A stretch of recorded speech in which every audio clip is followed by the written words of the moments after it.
Hello ಗೆಳೆಯರೆ, welcome to S S P ಚಿನ್ Kannada channel. ಈ ಒಂದು ವಿಡಿಯೋದಲ್ಲಿ ಕೈ ಕೆಸರಾದರೆ ಬಾಯಿ ಮೊಸರು ಬಗ್ಗೆ ನಾವು ತಿಳಿತಾ ಇದ್ವಿ. ಈ ಒಂದು ಗಾದೆ ಮಾತನ್ನ ತಿಳಿತಾ ಇದ್ವಿ. ಯಾವ ರೀತಿ ಬರ್ದಾಗ ಪೂರ್ಣಕ್ಕೆ ಬರುತ್ತೆ ಅಂತ ತಿಳಿಸ್ತಾ ಹೋಗ್ತೇನೆ. ಇಲ್ಲಿ ಪೀಠಿಕೆ ನೀವು ಪ್ರಾರಂಭ ಮಾಡ್ತಾನೆ. ಇಲ್ಲಿ ಪೀಠಿಕೆ, ಗಾದೆ ವಿಸ್ತರಣೆ ಮತ್ತು ಉಪಸಂಹಾರ ಅಂತಕ್ಕಂಥ ನೋಡ್ತೇವೆ. ಓಕೆ, ಇಲ್ಲಿ ಪೀಠಿಕೆಯನ್ನ ನೀವು ಹಲವಾರು ರೀತಿಯಲ್ಲಿ ಬರೀಬಹುದು. ನಿಮ್ಗೆ ಯಾವ್ದು ಈಜ್ ಅನ್ಸುತ್ತೆ ಅದು ಬರಿತಾ ಹೋಗಿ ಇಲ್ಲಿ ತೋರಿಸ್ತಾ ಹೋಗ್ತೇನೆ. ನೋಡಿ, ಗಾದೆಯ ಪೀಠಿಕೆ ಹೇಗೆ ಬರಿಬೇಕು ಅಂತಕ್ಕಂಥ 5 ವಿಧವಾಗಿ ನಾನು ತಿಳಿಸ್ತಾ ಹೋಗ್ತೇನೆ. ನಿಮ್ಗೆ ಯಾವ್ದು ಸುಲಭ ಅನ್ಸುತ್ತೆ ಆ ಪೀಠಿಕೆ ನೀವು ಬರಿತಾ ಹೋಗಿ. ಓಕೆನಾ? ಪೀಠಿಕೆ: ಗಾದೆಗಳು ವೇದಗಳಿಗೆ ಸಮಾನ.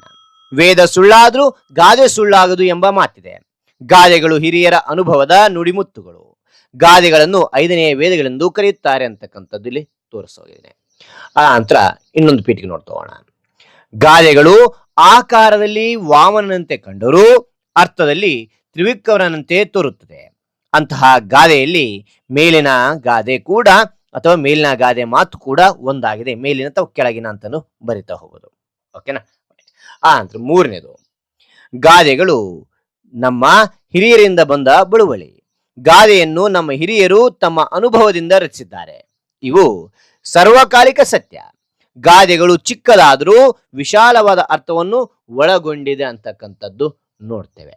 ಆ ನಂತರ 4ನೇ ಪೀಠಿಕೆ ನೋಡ್ತೋಣ. ಎಸ್, ಗಾದೆಗಳು ನಾಣ್ಣುಡಿ ಲೋಕೋಕ್ತಿಗಳಿಗಿಂತಲೂ ಪ್ರಸಿದ್ಧವಾಗಿವೆ. ಜನಸಾಮಾನ್ಯರ ಅನುಭವದ ಸಾರವೇ ಗಾದೆಗಳು ಎಂದು ಹೇಳಿದರೆ ತಪ್ಪಾಗಲಾರದು ಅಂತಕ್ಕಂಥ ನೋಡ್ತೇವೆ. ಇಲ್ಲಿ ಪೀಠಿಕೆ 5ನೇ ಪೀಠಿಕೆ ನೋಡಿ, ಕೊನೆಯದು. ಗಾದೆಗಳನ್ನು ವೇದಗಳಿಂತ ಮಿಗಿಲು ಎಂದು ಹೇಳುತ್ತಾರೆ.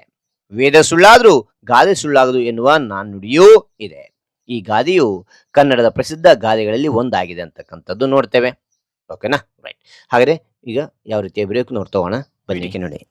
ಗಾದೆಗಳನ್ನು ವೇದಗಳಿಂತ ಮಿಗಿಲು ಎಂದು ಹೇಳುತ್ತಾರೆ. ವೇದ ಸುಳ್ಳಾದ್ರೂ ಗಾದೆ ಸುಳ್ಳಾಗದು ಎನ್ನುವ ನಾಣ್ಣುಡಿಯೂ ಇದೆ.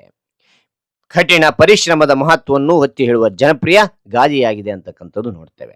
ಓಕೆ, ನೆಕ್ಸ್ಟ್ ಬರೆದ್ರೆ ನಿಮಗೆ ಈಸಿಯಾಗಿ ಒಂದು ಮಾತು ಬಂದೇ ಬರುತ್ತೆ. ಓಕೆ, ಗಾದೆ ವಿಸ್ತರಣೆ. ಗಾದೆ ವಿಸ್ತರಣೆ ಇದೆ ನೋಡ್ತೋಲ್ವಾ? ಎಸ್, ಕೈ ಕೆಸರಾದ್ರೆ ಬಾಯಿ ಮೊಸರು ಎಂಬ ಗಾದೆಯು ಕನ್ನಡ ಸಂಸ್ಕೃತಿಯಲ್ಲಿ ಕೆಲಸದ ಮೌಲ್ಯವನ್ನು ಮತ್ತು ಪರಿಶ್ರಮದ ಫಲವನ್ನು ಸಾರುತ್ತದೆ.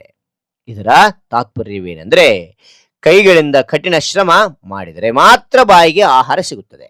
ಇದು ಜೀವನದಲ್ಲಿ ಯಶಸ್ಸು, ಸಮೃದ್ಧಿ ಮತ್ತು ತೃಪ್ತಿಯನ್ನು ಪಡಲು ಶ್ರಮವೇ ಮೂಲಭೂತ ಎಂಬ ಸಂದೇಶವನ್ನು ನೀಡುತ್ತದೆ. ಈ ಗಾದೆಯು ಕೇವಲ ಆಹಾರಕ್ಕೆ ಸಂಬಂಧಿಸಿದಲ್ಲ, ಜೀವನದ ಎಲ್ಲಾ ಕ್ಷೇತ್ರಗಳಲ್ಲಿ ಶ್ರದ್ಧೆ ಮತ್ತು ಸಮರ್ಪಣೆಯಿಂದ ಕೆಲಸ ಮಾಡುವ ಮನೋಭಾವವನ್ನು ಪ್ರೋತ್ಸಾಹಿಸುತ್ತದೆ ಅಂತೇಳಿ ನಾನು ವಿಸ್ತರಣೆಯಲ್ಲಿ ಬರೀತಕ್ಕಂಥದ್ದು. ಕೊನೆಗೆ ನಾವೇನ್ ಮಾಡಬೇಕು? ಉಪಸಂಹಾರ, ನಿಮ್ಮದಾಗಿರ್ತಕ್ಕಂಥ ಅಭಿಪ್ರಾಯ ನೀವು ಬರಿತಾ ಹೋಗಬೇಕಾಗುತ್ತೆ. ಈ ಗಾದೆಯು ಜೀವನದ ಯಶಸ್ಸಿನ ರಹಸ್ಯವನ್ನು ಸರಳವಾಗಿ ತಿಳಿಸುತ್ತದೆ. ಪರಿಶ್ರಮವೇ ಯಶಸ್ಸಿನ ಮೂಲ. ಆದ ಕಾರಣ ಕಠಿಣ ಪರಿಶ್ರಮದೊಂದಿಗೆ ಯಾವುದೇ ಗುರಿಯನ್ನು ಸಾಧಿಸಬಹುದು ಅಂತಕ್ಕಂಥದ್ದು ನೋಡ್ತೇವೆ. ರೈಟ್. ಹಾಗಾದ್ರೆ ಈ ಎಲ್ಲಾ ವಿವರಣೆ ಅಂತಕ್ಕಂಥದ್ದು ಇಷ್ಟು ಆಯ್ತು. ಇಷ್ಟವಾದ್ರೆ ಒಂದು ಲೈಕ್ ಅನೇಕ ವಿಡಿಯೋಗಳು ಪ್ರೋತ್ಸಾಹ ತುಂಬಾ ಸಿಗುತ್ತೆ. ಇನ್ನೊಬ್ರು ವಿಷಯವನ್ನು ನೀವು ಸಾಧ್ಯ ಅಂತ ಅನೇಕ ವಿಡಿಯೋಗಳು ಚಾನಲ್ ಸಬ್ಸ್ಕ್ರೈಬ್ ಆಗಿ. ಹಾಗೆ ನಿಮಗೆ ಯಾವೊಂದು ಗಾದೆ ಮಾತು ವಿಸ್ತರಣೆ ಬೇಕಂತೇಳಿ ಕಾನ್ಸ್ಟ್ಲಿ ಕಾಮೆಂಟ್ ಮಾಡಿ ಆ ಒಂದು ಗಾದೆ ವಿಸ್ತರಣೆ ಮಾಡಲು ಪ್ರಯತ್ನ ಪಡ್ತೇನೆ ಅಂತ ಹೇಳ್ತಾ, ಮತ್ತೊಂದು ಹೊಸ ವಿಷಯದೊಂದಿಗೆ ಮತ್ತೊಂದು ಹೊಸ ವಿಡಿಯೋದ ಭೇಟಿ ಆಗ್ತೇನೆ. Thank you for watching. Bye.